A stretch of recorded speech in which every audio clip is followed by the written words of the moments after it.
Today we're making some clamps for this little gem here. I'm making a fixture to hold multiple of these parts. So I think it's 24 parts on a fixture because the demand for them was way bigger than we thought it would be. And if you don't know what these are, it's called the Seams Impossible tool, and it removes the weld seam, the internal weld seam from a piece of steel tubing. That aside, today's video is about machining, and one of the things we need is a clamp that will hold a blank into a fixture. And there's a couple companies out there, Mitee Bite is one of them. Mitee Bite makes what they call a pit bull clamp, and that clamp would work really well in this situation, except for the fact that the stock changes size as we rotate it. So we start out with a large part, we machine off a little bit and rotate it. We machine off a little more and rotate it again. So the clamp needs to get bigger as we go. So what we're gonna do, I think, is manufacture or machine 3 different clamp sizes that get progressively larger as the piece we're holding gets a little bit smaller. So that's what we're doing today. I've got a piece of material already in the mill.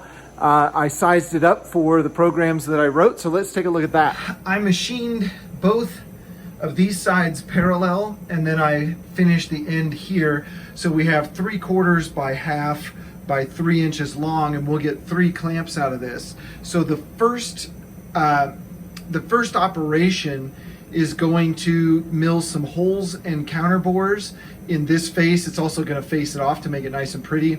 And then it's going to put some text in here that tells us which size clamp we have in our hand. These are the tools that we're going to be using. I've already zeroed the stock with the Heimer. So hold on to your horses. God, this always makes me nervous the first run through. You guys are seeing it just as I am. So here we go. It should grab the shear hog and face off. So we've got to take a fair amount of material off here. Hang on. There we go. Always got my hand on the escape key on these first run throughs. And there we go. That's going to work better. Keep the chips from coming out. So it should go, and I'm running this really slow and conservative. I think this is 20 inches a minute. And you can see it's taken fairly decent depth of cut, maybe like a 1/16 of an inch. And it should go, I think, one more, and then it does a 5/1000 finish pass. Nope, this is the 5/1000 finish pass. But just cleaning it up. It should hang that tool up. And then our next operation is spot drilling. This is our 1/8 inch little spot drill here. And it'll put 3 spots in for the 3 clamps that we're working on today. The next operation will be a 3/16 inch drill, which I have over here. And we went ahead and we set the height on it a little bit earlier. So it'll put that tool away, and then it'll ask me for this one. So there it is. So it'll tell you, insert that tool, and there we are. Now, I think I've put in a fairly conservative chip breaking cycle here, but it never fails. Whenever I drill, I feel like I'm always drilling way faster than I should. So let's see how this works.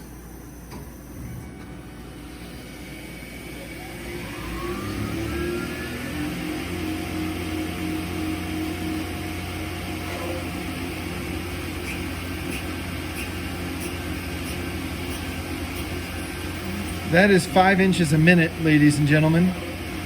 And it's a chip breaking cycle, so you can see the pieces kind of flinging off every, I think it's about a 1/16 of an inch, something like that.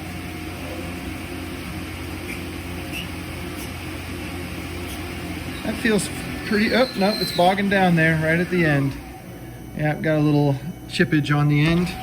Let's pull this guy out.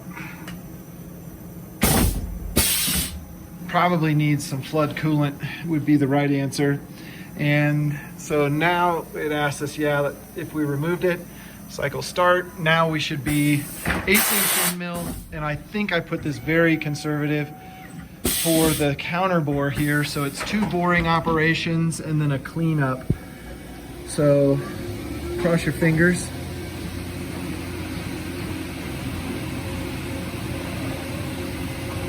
Good so far. The second boring operation is actually easier on the tool than the first. That was the cleanup. It'll repeat that 3 times. The next operation here, we've got our larger 1/4" chamfering tool. I just prefer this one. I don't know. I feel like maybe it's a little less vibration because it's a larger tool. It's just gonna put a, I think that's a 15/1000 chamfer on the top of all those holes.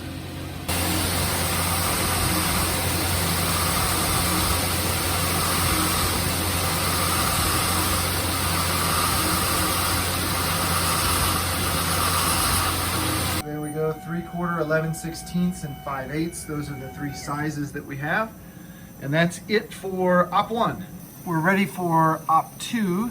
And I always leave myself little notes for where the origin is going to be. Upper left is this one, so we had to rotate the part up, and then that becomes our Z0. And you can see there's a faced edge here, right there, that is aligned with our 0, and that is our machined faced edge here.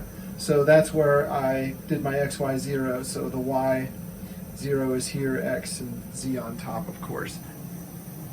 First operation is just a facing operation to get it down to size. So it should be very much like the last facing operation we do. The first one, which kind of gets us a dimension. The second one takes a big bite, and the third one should finish it off. There's our bigger bite.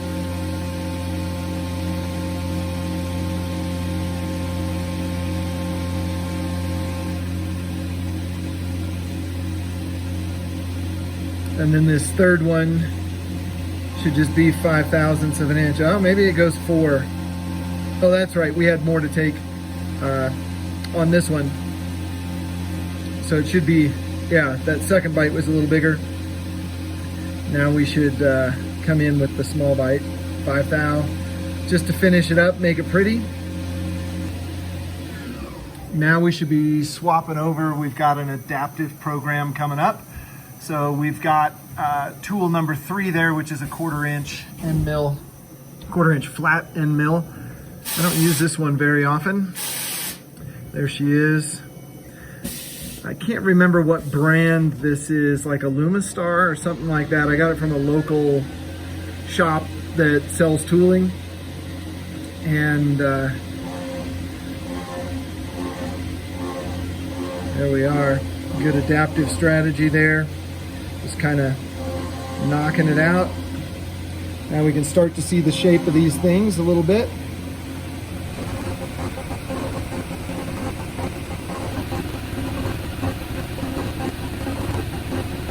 So that's it for the adaptive. We left, I think it was 2 thou on each part, and now we'll switch over to a 3/16 flat end mill, and that'll clean up the parts. I think this has a 750 length of cut on it, so these are 1/2 inch parts, so it should be plenty big. And it'll go around one pass, and then it'll make another pass just to make sure it's all cleaned up nice. So a spring pass, I think, is the official word for that.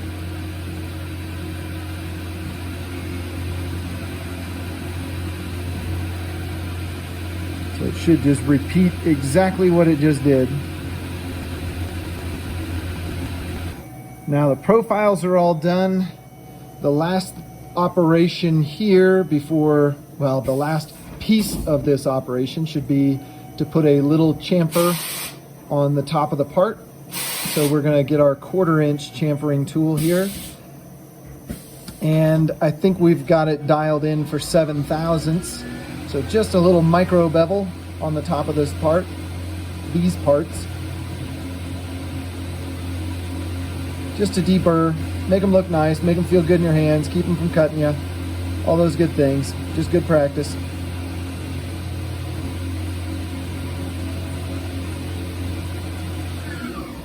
Sweet, time for op 3. One of the more difficult things for the home gamer, CNC operators like myself, is when you get a part that becomes like this, where edges are no longer parallel and the part becomes goofy and there's 3 parts in one, is how to hold it. And that's where you make your money or lose your money, as it might turn out. So what I do is I make soft jaws. So this is soft jaw for the pit viper there, what I'm calling these. And it's just to take the top hat off. And this one will hold 4 parts, or sorry, this one will hold 5 parts. And that's for the future. Right now we've got 3 different sizes. If I like what I see, then we'll make them in mass, and we'll do them 5 at a time in this vise. Contact.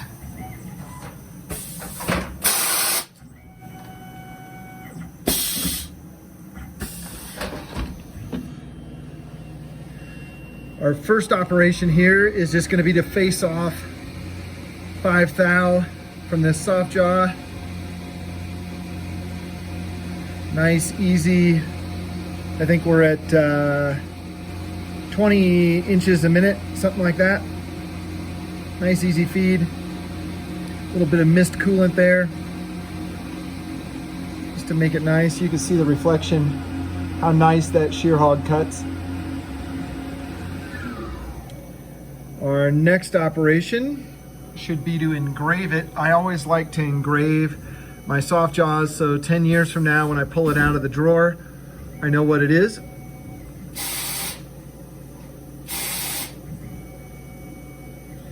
This is our 1/8 inch V-bit.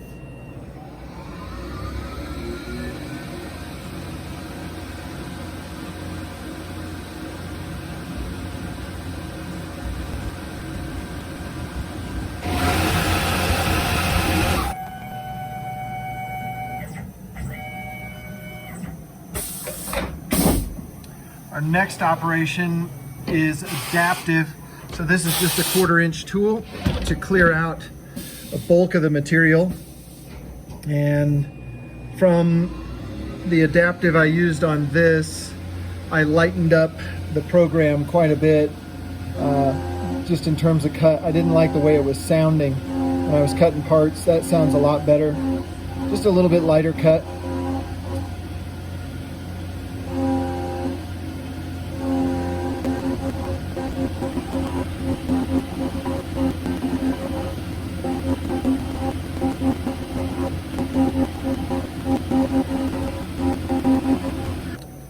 Should be it for that tool. Now we're moving on to an 1/8 inch adaptive.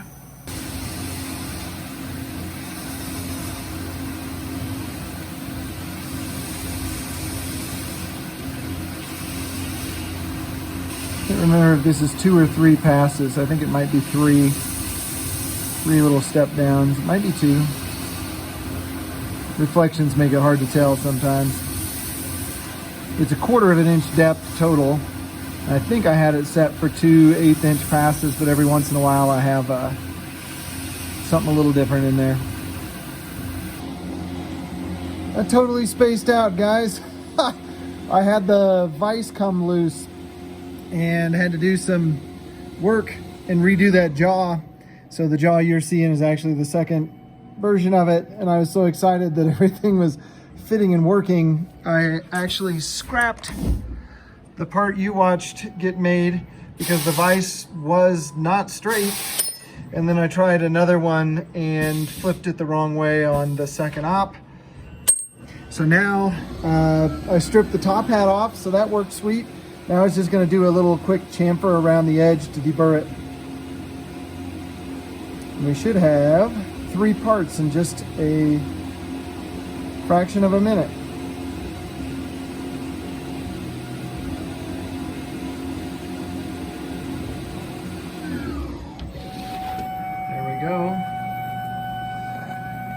See if I can hold you steady and do this at the same time. There we go. So these slots will hold various sizes. So this is our 5/8 guy right there. So this will sit down in a groove and it'll rotate in like such to clamp apart. This is our 3/4 inch and then our 11/16. Yeah. A little grease on them there. Came out nice. Now we just need to make a little fixture for our blanks to go in and then test these out and see how well they work in the fixture.